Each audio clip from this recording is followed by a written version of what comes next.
been processing COVID-19 a little bit, and I'm a pretty steady person, but I think after a few days of reading the news and checking Facebook and seeing how other pastors are leading their churches, I needed a break. And so I got to go out in the backyard, and there's this bush that's about the size of a tiny house, and I just yanked it out, root ball and all, and that felt pretty good to get some frustration out that way.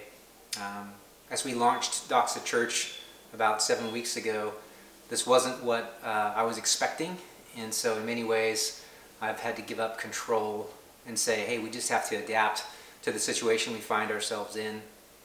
I'm excited actually, because this is a new opportunity. It's a new way of doing church. It's a new way of potentially reaching people with the gospel that have never heard before, or who have written off the church as irrelevant in their lives, and maybe that's you. I want to share with you a few of the changes that we are making. I didn't expect to get into this so quickly, but yesterday I set up a YouTube account. We now have a Facebook page as well, and a website, and so we'll be keeping you updated in those ways.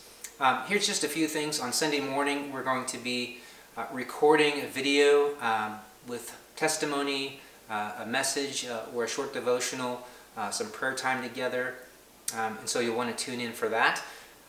Also, each Sunday we'll be putting together a kids story time, and so you can check our Facebook page for that as well. Sunday nights we're going to be on a Zoom call together as a church community, and you're welcome to join in on that as well. We've also created a couple opportunities throughout the week to connect together and to pray. And so on Mondays at 7 a.m., Wednesdays at 8 a.m., and then Fridays at 9 o'clock in the morning, just a time to connect and pray together. And then we also have our gospel communities as well. These are typically groups that meet in homes during the week. We'll be meeting online in this season. And if you're interested in being a part of that, please let us know as well. So as a church, we want to grow in this season. We want to thrive. We recognize that there's a lot of changes going on daily, and yet there's a steadiness in believing in who God is and what He's done, and we can rest in that. So I hope you take comfort in that, and I hope that you connect with us in the days ahead. Thanks so much.